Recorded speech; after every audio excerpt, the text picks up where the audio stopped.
Walt Disney, the founder of the Walt Disney Company, once said, "First, think.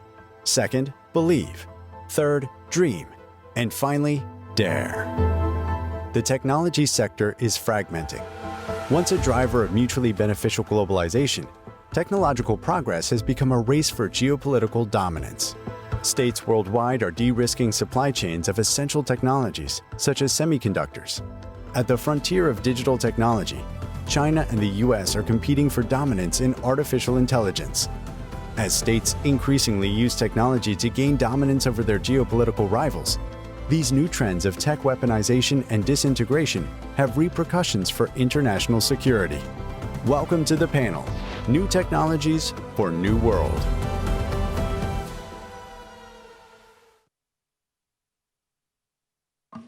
Good morning, everybody. I'm Susan Ness, a former commissioner of the Federal Communications Commission in the US.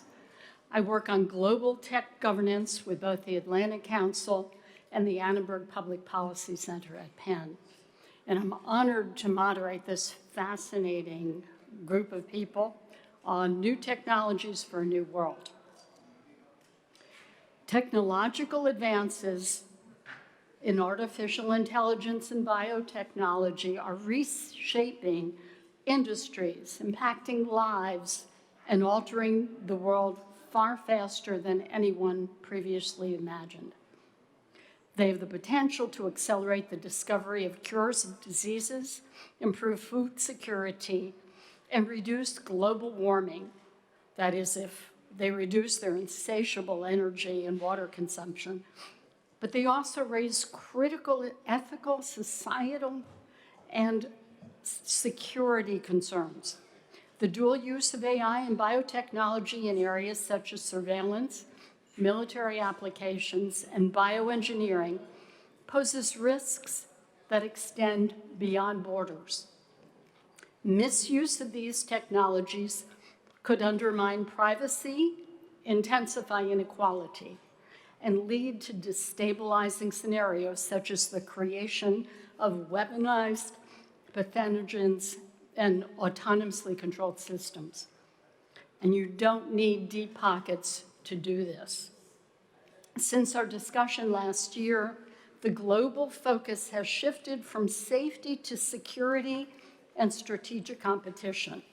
For example, just last week, a Chinese company introduced in beta form Manus AI, a breakthrough agentic AI system that is designed to independently tackle complex multi-step tasks with minimal human guidance.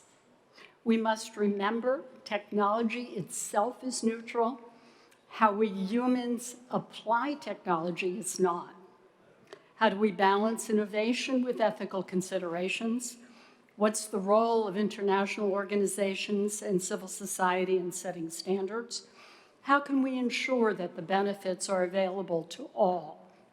And how do we achieve responsible innovation that protects privacy, human rights, and security?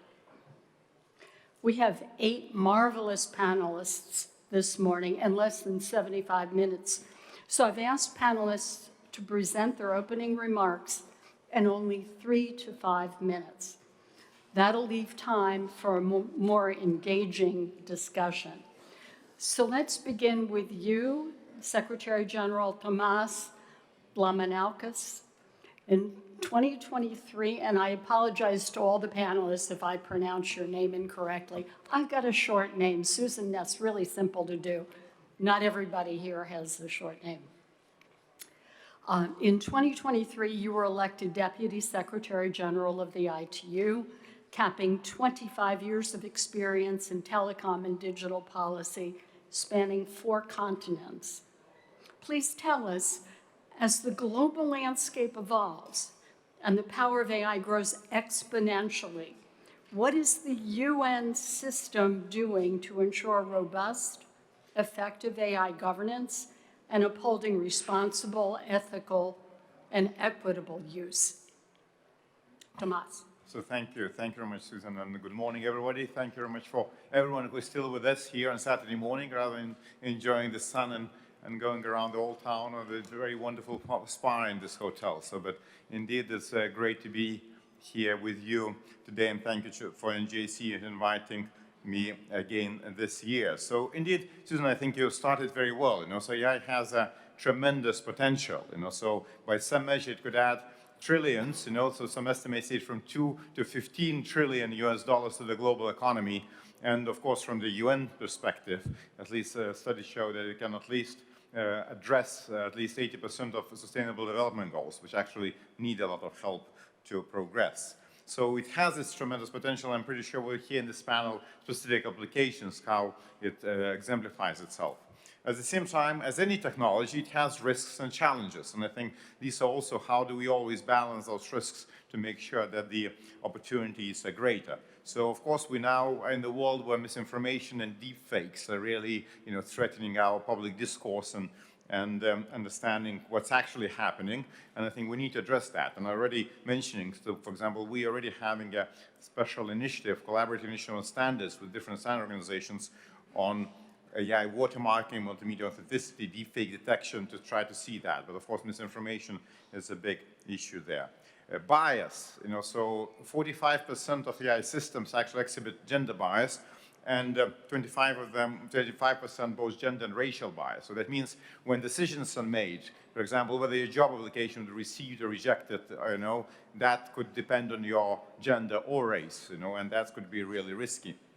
And of course, this also has an impact depending on who creates those AI systems. Regrettably, today in the AI workforce, less than 30% are women. And if you look in PhD level engineering, less than 20% of women are there. And of course, if women are not involved in creating AI, naturally AI risks having that bias again. Also malfunction, we call it hallucination when we talk about LLMs, but of course it's one thing when, we're preparing for the panel, I ask GPT something and it misleads me. Another thing when AI hallucinates or makes a mistake when it does my cancer diagnosis or self-driving vehicle decides where to turn and whether to brake or not, So that actually by itself can create a lot of risk. So that's why I would say the safety is not out, when you said the discourse is changing to security, but definitely AI safety aspects are not really out. Big challenge with AI is also divide, and we can look through different angles from value chain to infrastructure. Let's say in infrastructure is still a big problem there. So let's say in Africa has less than 2% of data centers, which definitely is an indication how much of the divide is there that can enable AI. So now what is being done to address all these different things, and different challenges? And of course, so first of all, in terms of UN work to make sure that AI is more prevalent, so we have, a lot of activities around the world. Actually, we do annual survey of UN initiatives leveraging AI. So last survey had more than 400 initiatives in different areas, from food security and safety to weather monitoring and anything in between. We have a governance framework. So actually, UN system white paper on AI governance released last year identified around 50 instruments in the UN system on addressing AI aspects, from horizontal ones like UNESCO's AI ethics recommendation to very specific ones like using AI in criminal justice and child protection and other areas. Of course, Global Digital Compact, which adopted as an annex to some Pact to the Future, which we discussed about a couple of days ago, as well as gave a big impetus to AI governance with setting out the global framework, how AI will be governed going forward. And here to you, my organization, together with the Office of Digital Emerging Technologies under UN Secretary General, plays a role in galvanizing the system to implement that. So, but then, of course, just to kind of identify some elements going forward through which we're addressing that AI lens, and maybe through that, what are some of the challenges, I would just want to name some elements there. So first is infrastructure. We really need to make sure that AI-enabling infrastructure around the world is equalized. At TU, we have this initiative called Digital Infrastructure Investment Initiative, together with the 6 development finance institutions trying to address that around the world, but it is a challenge. Standardization, so making sure that it's not only legislation, but standards that implement that legislation.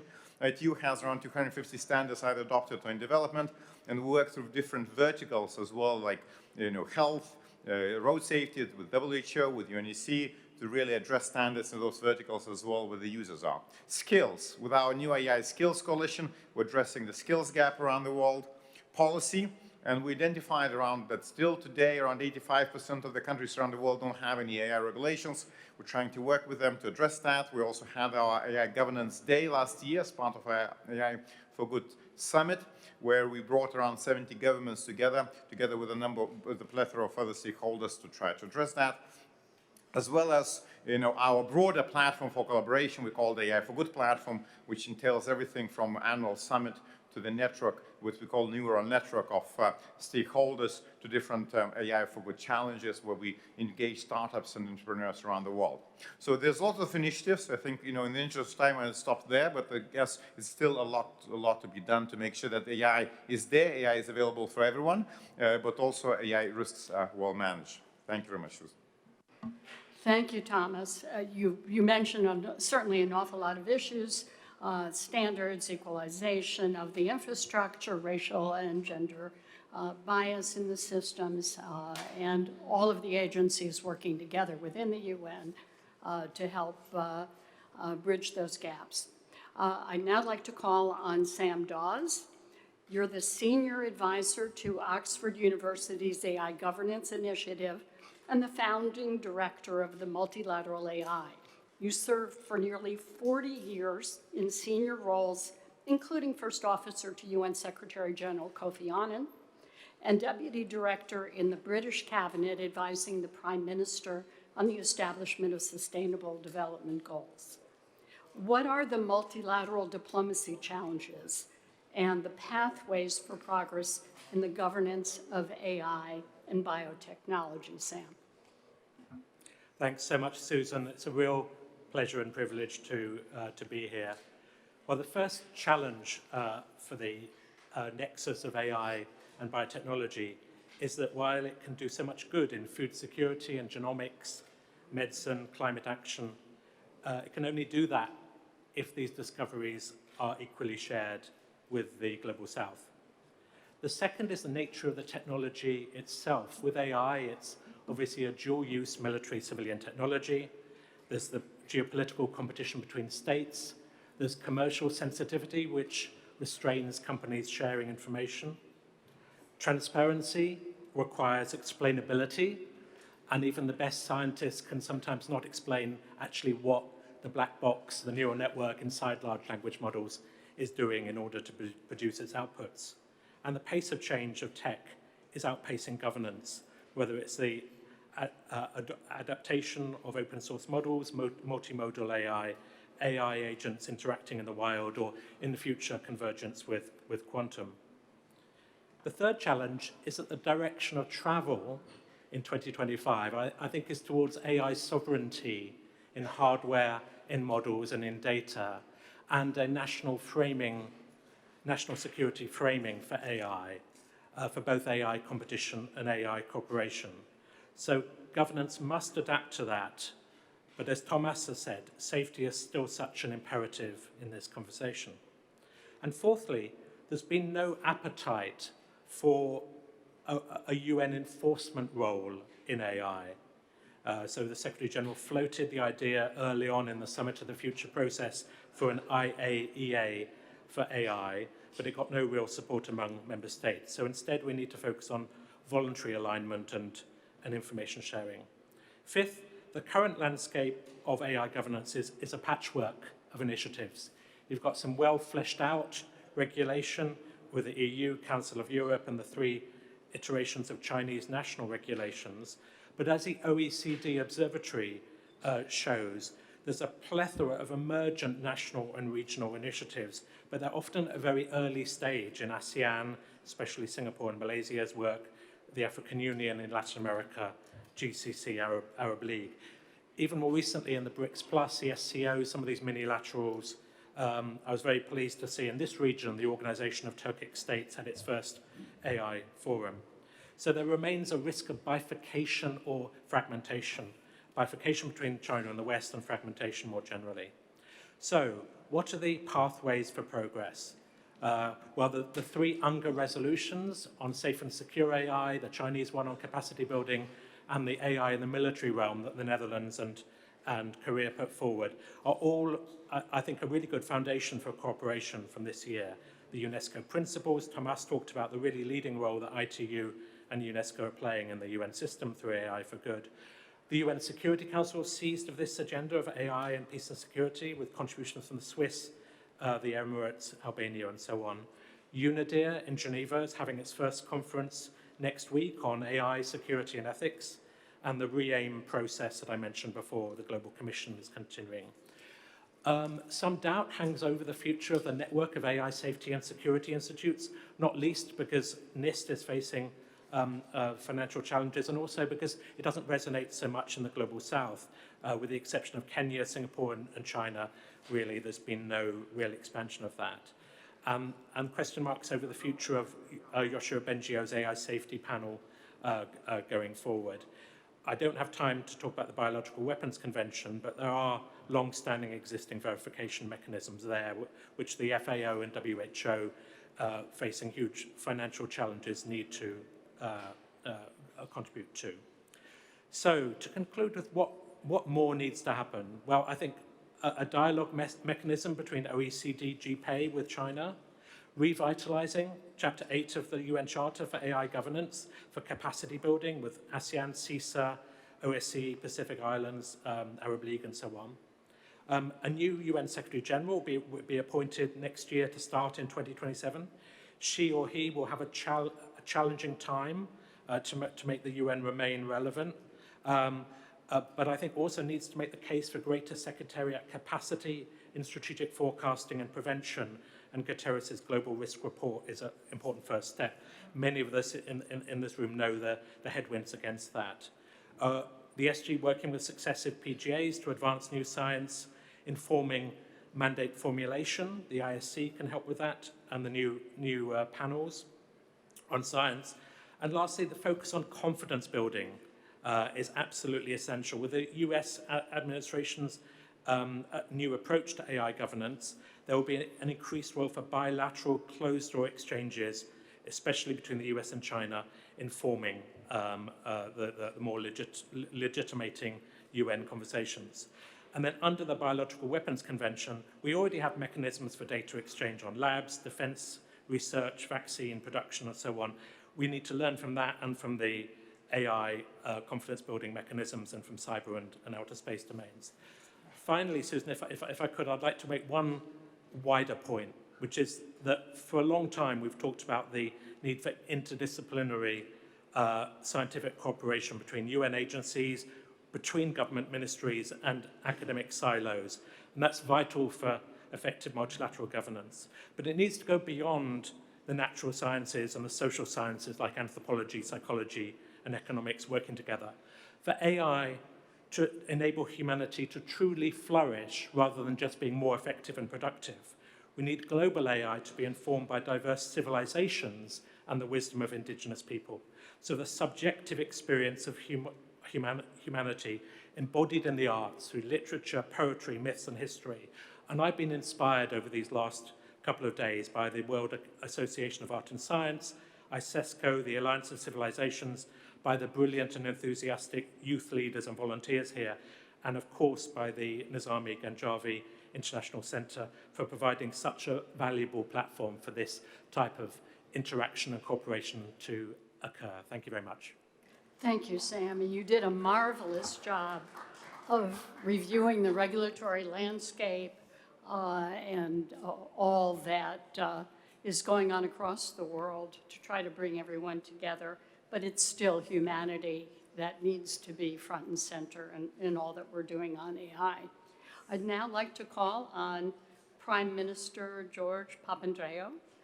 You served as Prime Minister of Greece from 2009 to 2011 and were recognized as an early supporter of the information society and e-democracy.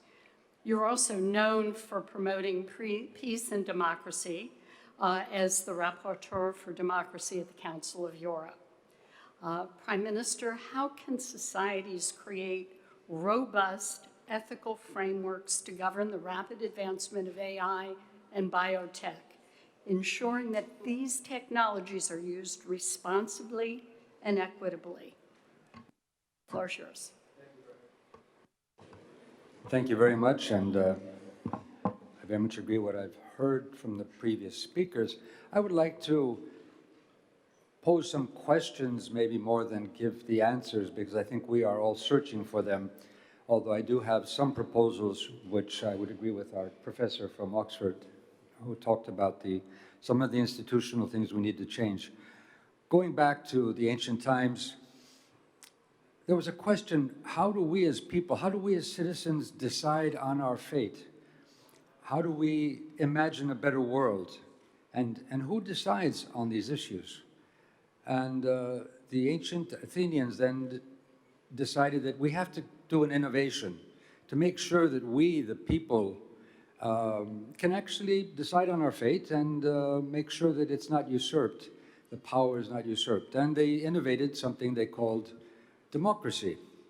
The basis of that was to make sure that power was not concentrated and power was not abusing society or being abused, which was anathema to the gods.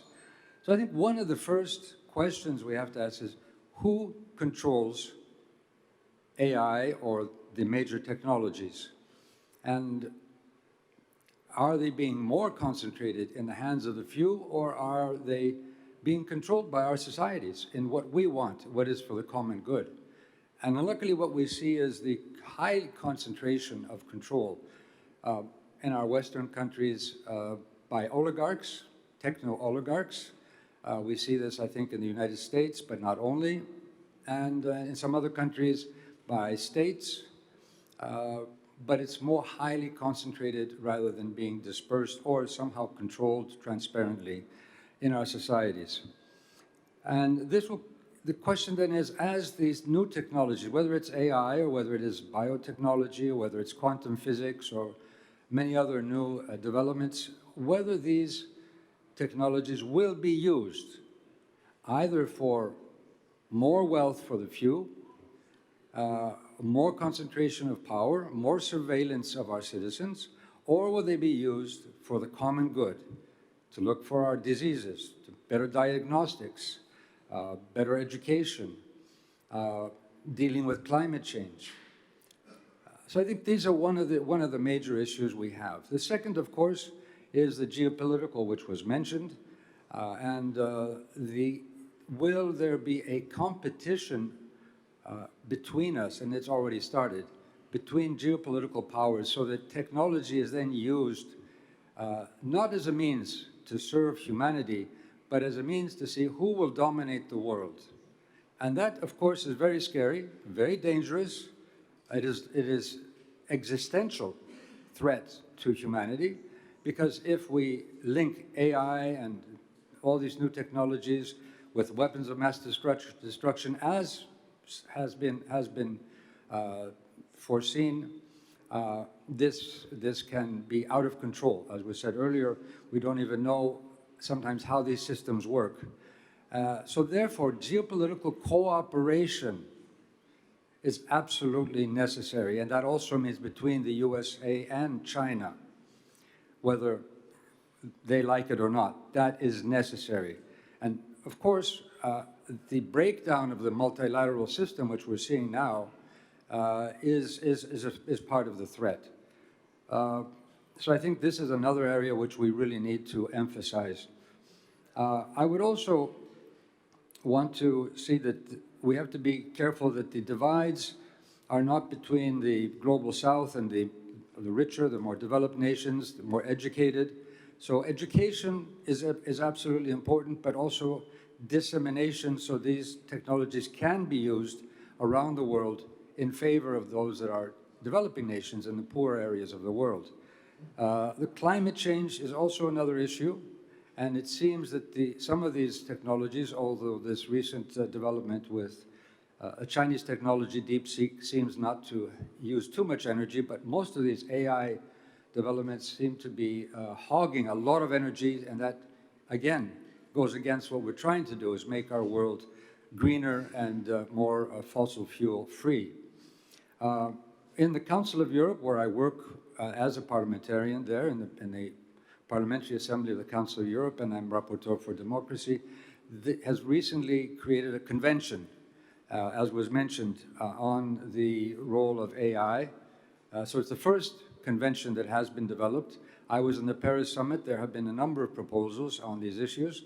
As you said, the United Nations needs to be in front of this and taking the lead, as long as the United Nations is heeded, is listened to, and not incapacitated by geopolitics. It's a very important area. And I would also say that we can find ways how AI can be used for democracy. So if we look at the social platforms today, they are basically controlled by organizations, particularly, I would say, in the West, which promote profit and buying and spending and advertising. So they want to create attention, your attention, to bring you to your attention and hold on to your attention to sell you something. So there, when the internet was developed, we all thought there would be a very nice area for communication and discussion and so on. This has been taken over by basically profit-seeking companies. What this means is, as we are like today in this room, we have certain rules of decor, if you like, or rules or ethical rules of how we treat each other, how we respect each other, how we respect different views. And in any society, you have these rules. This is the ecosystem of how we have debates, how we have discussions. And that is very vital for our societies. Are our societies debating with each other in a way which is splintering them or hating each other or polarizing, or are we looking for solutions? And then I would end with this final comment that Socrates and Gorgias, they were debating with each other, and Gorgias was one of the best rhetoric person. He was very good. He was a spin doctor of the time, and he was saying, yeah, debating is to win. We just want to look for power. And Socrates said, but is there no ethical basis for this? Why do you want to debate? He said, I just will teach the tools just to win the debate. And Socrates says, but is that a just society? Is that the society we want to create? Don't we want to have debates and discussions where we learn from each other, respect each other to find solutions? Or is debating just to win? So I think this old debate between Socrates and Gorgias comes back to how we use social platforms. Who creates the rules of engagement? I think these are the issues we need to look for and look at if we want to create societies which are just and a humanity which can use technology for the better. Thank you very much. Thank you, Prime Minister. You remind us so much about the importance of ethics in all of what we're doing on AI, the geopolitical cooperation being key, and that's going to be very tough to accomplish. Education is obviously going to be a major factor in this. I'd like now to call on Bernardo Mariano, your Assistant Secretary General of the United Nations, the Chief Information Technology Officer for the Office of Information and Communications Technology. You've worked for the UN for over 30 years, including leading digital health initiatives at WHO.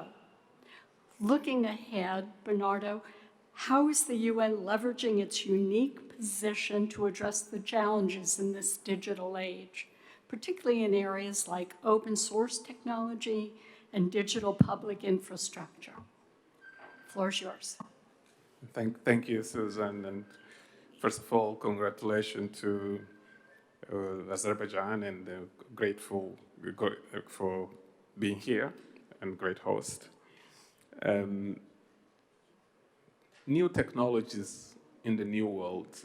What worries me in this topic is every time I meet most of the governments from Global South that are very busy to address the problems of yesterday or solve those problems of yesterday, be borders, be trade. What shocks me and what worries me a lot is that there are problems of the future that are being neglected. If we don't solve them now, we will solve the old problems and we'll be solving the new problems the same way we are solving the old problem, meaning that we are being reactive. Here is a chance to actually be proactive. artificial intelligence started somewhere around 1951 and took over 60 years, and then in 2022, the ChatGPT came. The speed of development of generative artificial intelligence in 2022 to now, it's mind-blowing, because from the ChatGPT, which perhaps was equivalent of a 17-year-old freshly graduated student in terms of capacity, to autonomous artificial intelligence, which is able to solve much more complex problems, into the robotics. That's an evolution that is going at a very high speed. And governments need to react. And I hope, and as we move forward, I hope the public sector is equipped for the future. And I want you to just imagine that artificial intelligence serves the community, fights inequality, protect kids, solve crimes, climate crisis, protect the life of lost languages. So the potential for development using artificial intelligence is great. Of course, like anything else in this world, there is the dark side of it that we need to protect. There's a dark side of it in terms of autonomous weapon, in terms of other areas that can really damage and put us at the stage where the great shiny thing, which is AI, becomes the thing that puts us in a very, very danger. So, in terms of what the UN is doing, right? I think my colleague Tomas mentioned the Global Digital Compact. Great. We have a compact that has 5 objectives that talks about the divide, so to make sure that you don't exacerbate the divide, but also talks about the global governance on AI. In terms of that global governance, and I think that's where I hope that we can continue to leverage the convening power of United Nations to make sure that those who have not and those who have are not far divided. My previous speaker spoke about the role of private sector. When I say the United Nations using a convening power, and I'll come to the open source point, it's no longer the old way of solving problems, where we have country A and country B sitting at the table to negotiate some sort of a deal. With artificial intelligence, it's not just a country, because they are individuals with more power than the whole group of countries in one region that can influence outcome of elections in a way that is never seen before from one individual, not a government, an individual. So in that negotiating, in that convening power of United Nations, we have to acknowledge this new stakeholder with immense power, more than a GDP of perhaps all 55 countries in the continent, in the African continent, or maybe more than many countries in the global south. So having that, leveraging on that, I think is important. And within my office, working with the Technology Envoy, or Digital Frontier Technology Office, we're bringing the open source community together for the first time. And I was very happy actually today when you were here from the next speakers that will speak from Azerbaijan, how Azerbaijan used open source to fast track that development of digital transformation. Now, what it is that a country needs to do, I mean, first of all, use the convening power of United Nations. Second, embrace the open source which is we bring open source communities together to make sure that the neglected open source tools do not remain unattended and vulnerable to be used to launch cyber attacks, cyber wars, and all the rest. But the most important is to make sure that countries look at artificial intelligence from the three perspectives. Because AI, you have to look at data, you have to look at computing power, and you have to look at the algorithm on machine large language model algorithm, right? So the question that I normally ask countries is, in which of these three areas are you investing?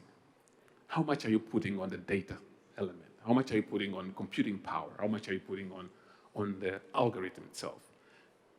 To solve problems, to address issues and support development. So all to say that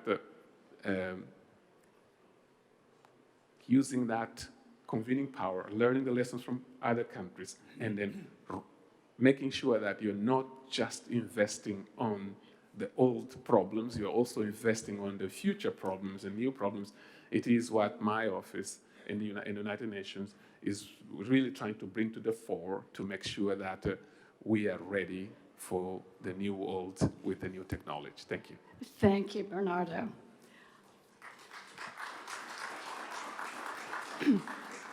President Rosen Plevneliev, you're a computer scientist. You served as president of Bulgaria from 2012 to 2017. During that time, you initiated an ambitious program, including innovations in e-government, e-voting, connectivity, energy efficiency, and you're also passionate about rule of law from our prior discussions. Effectively regulating a rapidly evolving technology is a challenge, clearly. When the AI Act was about to be voted on, along came ChatGPT, causing the European Commission to go back to the drawing board to address this breakthrough. How does the EU AI Act address the risks associated with AI, and can it adequately ensure that these risks are mitigated while at the same time encouraging and not hindering the growth of EU technology companies? The floor is yours. Thank you, Susan. Good morning, everyone. You know, I still continue asking myself the question, how come from a computer sciences you decided to become a president? Was it a mistake? So I am engineer in my heart. I'm a politician, a president in my mind. And I think those things come very well together. My diploma work back then, in 1989, I was finishing the Technical University, was linked to artificial intelligence. It was machine learning for automation models and algorithms for 3D graphics. And I was very proud to be there on the cutting edge back then of such algorithms and technologies. I continue to be curious. I look very carefully at technologies, and it's not just AI. It's such a remarkable revolution in many other areas ahead of us. Call it energy, call it biotechnology, life sciences, longevity, and even I think much bigger than AI, technologies industries are ahead of us to be discovered. And as a president, I ask myself a very simple question: how can we make sure that those technologies are used in an ethical way to prosper people, to give a chance to everyone, and to make scientists, but also people, really happy of the use of those technologies. Just look at the AI. A recent study of UNICEF shows that 62% of young people are saying in 182 countries, we are using it or we're gonna use it. The same study shows that 82% of all the companies in the world, almost 200 million companies in 182 countries, they say, we're using it or we're gonna use it. Then you have, for example, areas like, call it civil society, democracy, AI can empower in an amazing way young people to be more informed, to be more active, to get the right information they need in the right place, to make their own opinion, and to defend what they believe is right for society. Education is just exploding on benefit for people with AI, because today any single student in any corner of the world could get the same quality of education potentially as the best ones in the best universities, just using AI on any language, with virtual reality, with augmented reality. You just everything in front of you, and you can learn from the best surgeons to the best engineers of airline engines to whatever it takes. It gives enormous opportunity. And so on, and so on, and so on. And the very simple question to me is, how can we make sure it's regulated well? You don't stop it, you boost it, but you control it. I watched internet, was the big thing 30 years ago, and it was regulated. I watched mobile telecommunications, it was the big thing 20 years ago, and I think it was well regulated. I watched the rise of EVs 10 years ago, and I think we're going to a situation where there will be a clear standard and people will benefit. And the same now with AI. I was very proud when the European Union, and I have to say, it was a student of mine, member of the European Parliament, who started talking to all the big guys in AI, from Sam Altman to all the others.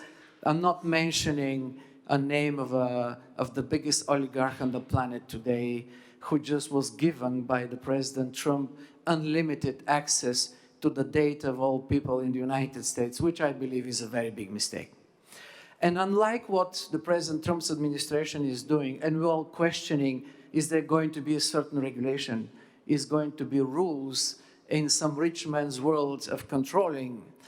The European Union decided to do the opposite, and I'm very, very, very proud of that. Actually, the European Union did not regulate the technology. It made it free. Could be Chinese, could be French, could be American. It's free to go to the biggest market in the world. But on the other side, it regulated the risks for people.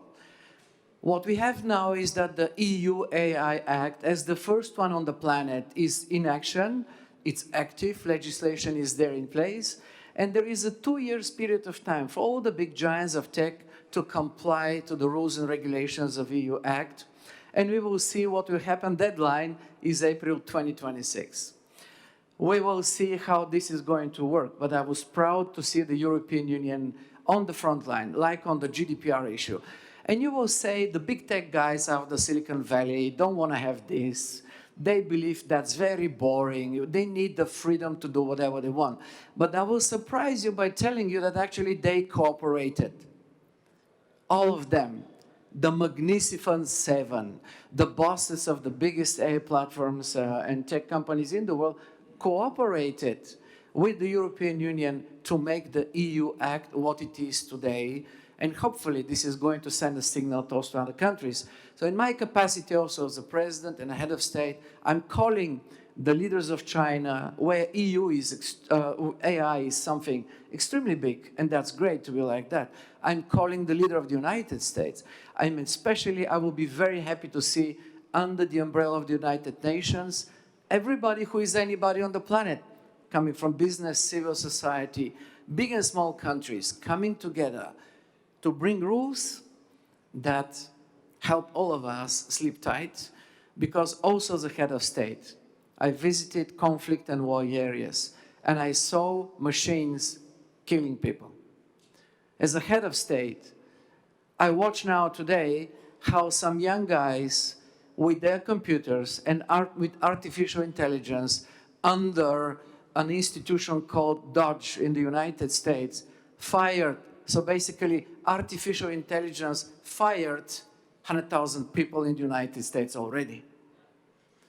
And the very simple question to me is, should you optimize? Yes. Should you bring more efficiency? Yes. Is AI helping us? Even today, everybody who uses AI is saying, I'm 30% more efficient. That's a lot. But should you do it in an unethical way, just today because I decided to do so, and in the future probably because AI decided to do so, without any rules, without any rule of law above that? My clear answer is no. So that is why I'm very passionate. I'm calling to the leaders to come together and find the rules that develop the technologies and give hope to everybody that it's good for humanity. Thank you. Thank you very much, President. You talked about the regulating the risks and the potential for the EU AI Act to really make a difference in this arena. Glad to hear that the companies were cooperating on that. We'll see how all of that turns out, hopefully for the better. Ambassador Milica Pejanovic. You have had a stellar political, diplomatic, and academic career, including as Minister of Defense of Montenegro, where you played a leading role in Montenegro's accession to the NATO. You're a professor in telecommunication engineering at the University of Montenegro. As we've discussed this morning, we're living through rapid technology changes. But how can educational systems keep pace? And what are the implications for citizens of this rapid change? The floor is yours. Thank you, Susan. Good morning, everyone. I'm glad that Nizami Ganjam International Center is keeping this topic on agenda continuously now, and that is really a topic that we should be discussing more and more, and where obviously the panel we are having here today is more than capable to give the insights and the food for thought for all of us when it comes to not only AI, but generally all emerging technologies which are so much influencing our everyday life. I will actually, of course, I'm a scholar and professor, and education as such is so important in what I'm doing, but I will a kind of follow up on what President Plevneliev just said. I don't know whether all of you noticed what happened at a recently held AI summit in Paris, so-called Action Summit, the third in the row. So what happened, it's actually a big shift in talking and dealing with artificial intelligence. Differently from what happened in the previous two summits, where the issues of privacy, security, of a potential to do the harm with new technologies was so broadly discussed. In this summit, there was almost nothing about that. Not only that there was nothing about that, but actually it was quite clearly said that we shouldn't be concerned anymore, that there are bigger issues we should be putting in focus. That's innovation, that's development, which is of course there because we are talking about innovation as something that should be helping humanity, not the other world around. And we are not talking about innovation in a sense that we should give us a freedom to do whatever we could. But we've got to think what we should be doing and what is really giving that added values to whatever we are doing in whatever sector of our lives. So proclaiming that the role of the world global leader in AI is still not filled up, big nations started completely different discussion. They put all these issues like cybersecurity, like privacy, like accountability, transparency in the second plan, and start doing and talking about actually weakening the regulation and creating the conditions to further facilitate what big tech companies are doing. So we were all proud talking about the EU AI Act for years now, how it gave very good approach in dealing with regulation which won't actually jeopardize innovation as such. But now we hear that that EU AI Act will going to be modified in a sense that the regulations put there will be weakened in a sense, that tech companies should be given a much more place there, and that is something which is actually very worrisome, because I will still argue for an approach that should be more balanced.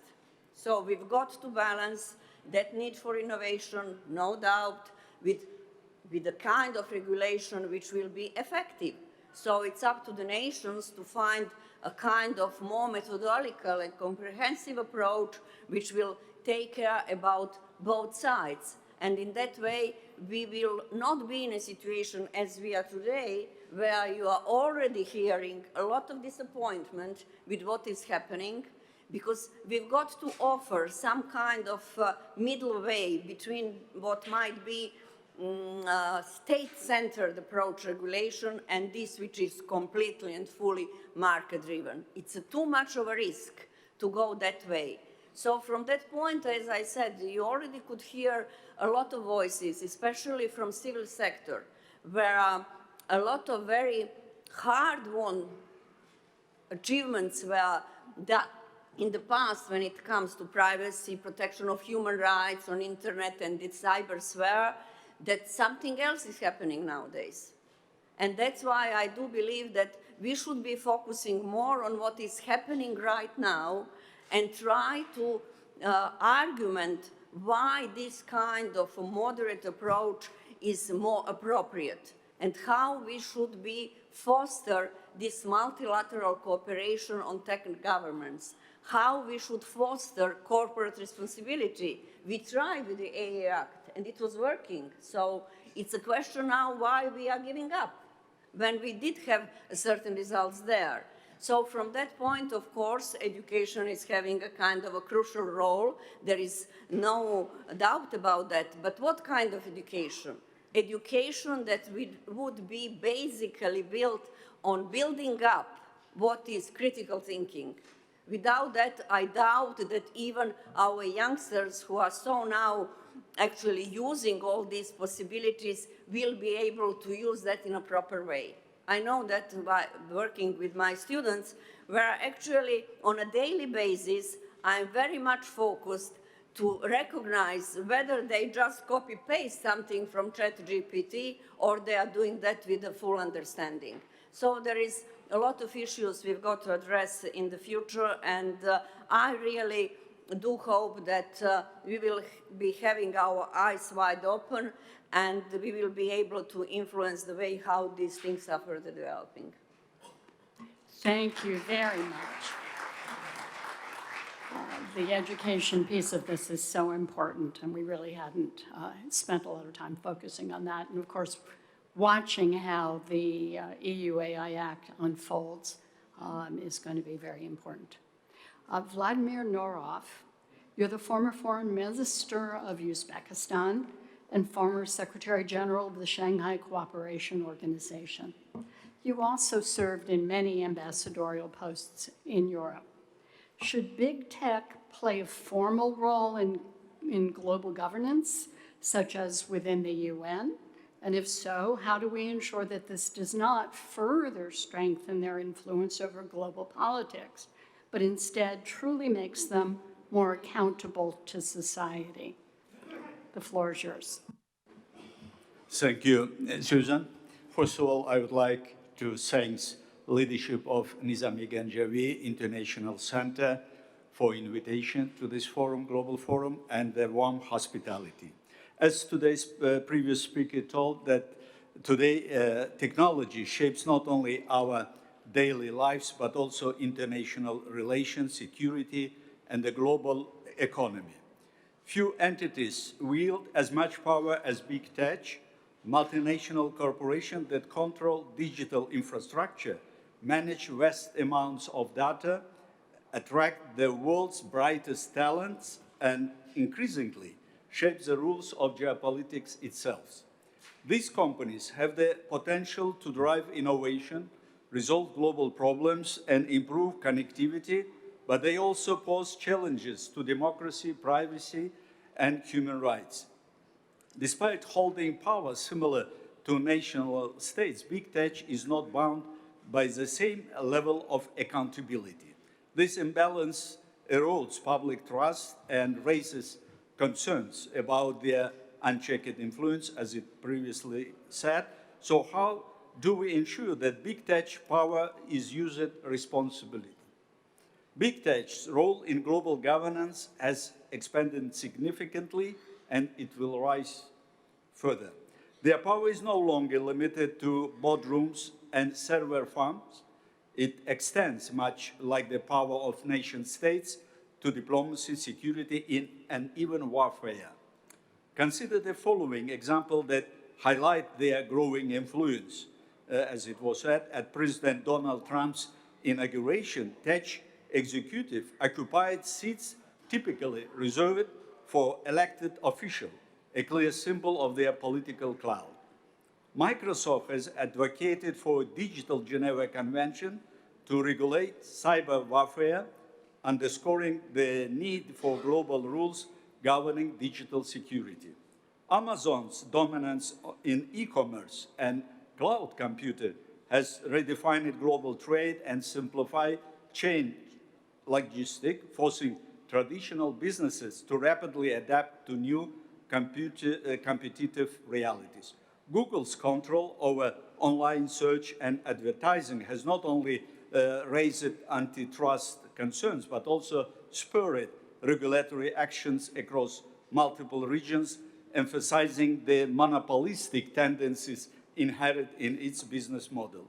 Additionally, big tech control the platforms that influence public discourse, shaping elections, social movements, and international conflicts. Social media giants as Facebook and Twitter have played pivotal roles in shaping public discourse and influencing electoral outcomes worldwide, as seen during the Arab Spring and recent national elections. The business models of big tech companies often prioritize profit over ethics, leading to concerns about mass data exploitation, misinformation, and monopolistic behavior. Given this influence, the question is not whether big tech should be regulated, but how we can make these corporations accountable to societies. There are three critical steps we can take to ensure big tech is held responsible for its global influence. First, granting big tech a formal role in global governance.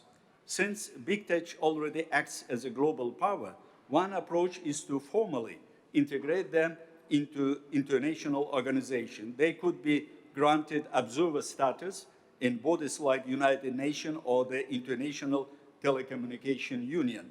By this way, we can create mechanisms to hold them accountable in the same way we do for nation states. Second, strengthening international treaties and national regulations. Governments must update laws to close loopholes that allow big tech to operate without proper oversight. Multilateral agreements similar to those government arms control could establish clear regulations on how big tech handles user data, competition, and security threats. The European Union's Digital Market Act is a step in the right direction, but global coordination is needed to prevent regulatory arbitrage where companies exploit weaker jurisdiction to avoid accountability. Third, encouraging greater transparency. Just as corporations report on environmental and social governance factors, ESG, big tech should be required to disclose their impact on data privacy, cybersecurity, and human rights. In conclusion, I would like to emphasize that big tech's influence will only grow, shaping international politics, economic, and even conflicts. While their innovation brings immense benefits, unchecked power can lead to exploitation and global instability.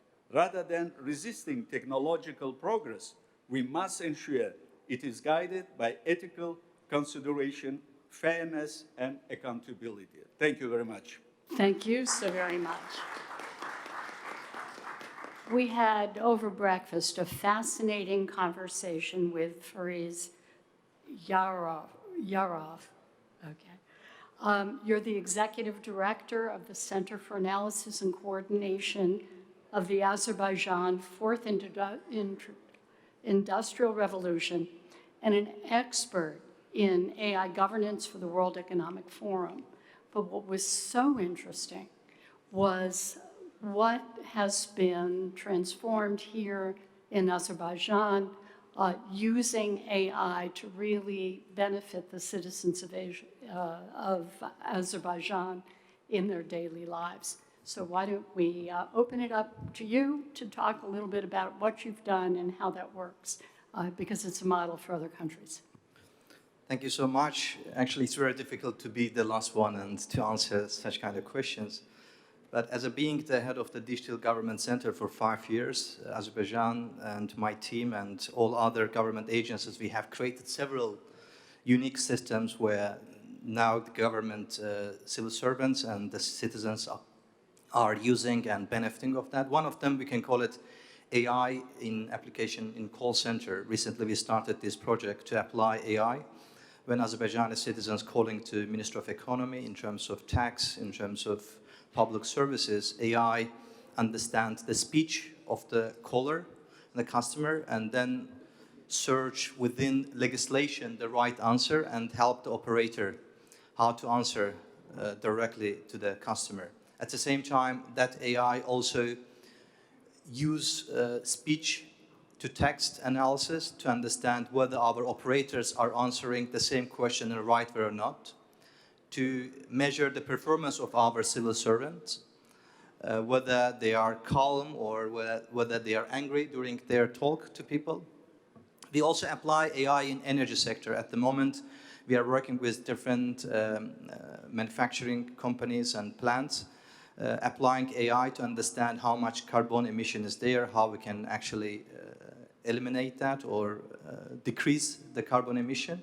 At the same time, we apply AI for understanding predictive maintenance, because sometimes in big state-owned enterprises, there are a lot of big technologies are used, and which is very expensive. Therefore, we need to understand where these machines can be broken in the future in order to prevent it, so we use AI. AI is also used in public services to face recognition of the citizens to give them access to public services back in 2019.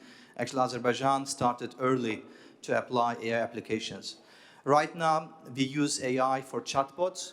We have trained more than 500 million sentences and words to the system, all Azerbaijani legislation. And very soon, we are going to open this system where Azerbaijani citizens can ask questions about legislation, law, and about everything, and they will get the answer for that. But in order to combine all these processes, we have established digital economy strategy for next 6 years, which has more than 52 initiatives, which covers all aspects of AI, including infrastructure part, collection of data, ethical part, legislation of AI, use cases, and even according to our calculation, by 2040, that AI application can generate around 40 billion USD to Azerbaijani economy. Besides of that, we also think that digital literacy is also important. Therefore, recently, we started to cooperate with Coursera, and we give free access to Azerbaijani citizens, over 100,000 Azerbaijani citizens, to more than 8,000 courses online to use it in order to be reskilled. Because according to Future Jobs report of World Economic Forum, by 2030, 180 million jobs will be created by new technologies, but at the same time, 92 million jobs will be eliminated. That's why we need to equip Azerbaijani citizens by right skills to be ready both for use AI, at the same time not to lose their job but to go to the next level. We are also working on large language models of Azerbaijani language, because digital sovereignty is also important for us. We are building large language model in Azerbaijani language in order to prepare some use cases, not only in English, but in Azerbaijani language. We think that to open such kind of fundamental system to entrepreneurs, to government sector, and at the same time civil society. A new research can be done, and new use cases can be applied. And actually it gives good access to all parties to use it. But at the same time, security is also important for us. We have special government agencies. We are securing the data centers, which is securing the cyber environment. We are planning to apply also digital twin in the country, to have the twin of the country in terms of different sectors: agriculture, at the same time education, the city maps, urban planning, where application of AI based on digital twin can give us a lot of fast and real-time solutions. For example, to calculate GDPs in a couple of seconds based on the data available. Or if we want to build any kind of new city, that data set can help us giving just prompts that in this area we want 2,000, 8,000 people to live, and the system can generate how many schools might be built in this area, how many kilometers of roads must be there, etc.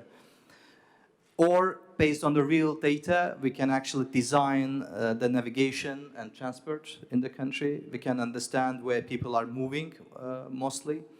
And AI, we're also planning to apply in education system to have customized education program for the students, because AI can tell us that the real-time understanding of the curriculum by the students, and also can help us to design the educational programs. 2 days ago, it was my son's birthday, and I was asking ChatGPT of the real data of my son, that he's 10 years old, he likes football, he plays chess, and what kind of place should I book for him? And AI actually gives me in a couple of seconds that what we can do. So basically, how Azerbaijani government see the technology in that sense, it looks like a knife. Who is using the knife? Good people use the knife to save the life of the people, but bad people can use it to make the criminal. So in our society, in our government, we are using technology to make citizens' life better, to help entrepreneurs to get access more data, and to help the government agencies to make their processes faster. Last but not least, we are planning to apply AI in daily routines of the government, such as analysis of reports, preparing draft laws, preparing draft strategies and projects, and analyzing the current situation in economy and otherwise. The area is very broad. Therefore, we think that being one of the hosts of Fourth Industrial Revolution Center of World Economic Forum in Azerbaijan, we are also communicating and cooperating with other 21 centers around the world, and we are learning from sunrise to the sunset all countries' daily application and use cases, and how we can apply in our economy. Thank you. Just one quick follow-up question, which I found fascinating. As visitors to Azerbaijan, at the end, we receive an email asking how we enjoyed being here, were there any issues, and what does the Azerbaijan government do with that information? We have e-visa system to the country. Before 2016, there was like 48 steps to apply for visa to come to Azerbaijan. But now it is 3 steps, and it takes 3 minutes to apply for visa. And based on your payment, you can get visa either in 3 days, 3 hours, or in 30 seconds upon arrival at the airport. It's the fastest visa system in the world. But once the foreigners come to the country and leave the country, they will receive mails asking that their journey in the country, what they liked, how was hospitality in the country, how was the government, like border control, etc. So once you answer with your feedback, comments, we apply AI to analyze on a sentiment base, which is these feedback is negative or positive. There are 100,000 such feedbacks. It is very difficult for human to analyze these data. That's why we applied AI back in 2019, machine learning, to analyze such kind of data. And based on that, we find out the negative and positive journey of tourists, and we share these feedback with related government bodies to take measures on a daily basis, like in terms of transport, in terms of border control, in terms of application process, in terms of hotel and accommodation problems. So on a daily basis, on a routine, we apply kind of Kaizen approach to understand what's going on, and based on this data, Azerbaijani government is increasing and developing and improving services not only for locals but also foreign tourists coming to Azerbaijan. And you're also making some of these systems available to other countries in the area, or at least the basic AI open source portion of it. Is that right? Yeah, like it is very important to learn from others, and it's also important to share ideas. At the moment, we are working with Uzbekistan, with other Central Asia countries. We work with some African countries to show our use case, because one-stop shop model in Azerbaijan, it got UN award back in 2019 and 2015, the best model in the world, and by ITU in 2022, the best data exchange platform. So we are sharing this experience with other countries, that even small countries can be a kind of benchmark for the big ones in the world. That's fabulous. Thank you so very much. Just wrapping up, and I think we are on time. I want to point that out. As former commissioner of the U.S. Federal Communications Commission, I know that over-regulating rapidly evolving technologies can stifle major breakthroughs in science and medicine, but at the same time, widely recognized standards, rules of the road, etc., facilitate development and deployment of these powerful tools. And yesterday we talked about how the Chinese word for crisis is a combination of both danger and opportunity.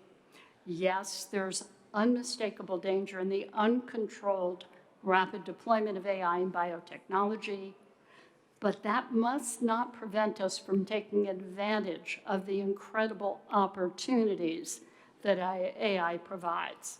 As a society, however, as so many of our panelists have said, we must value humanity and human rights as the North Star of our endeavors. So please join me in thanking the panel for a very fulsome discussion on AI.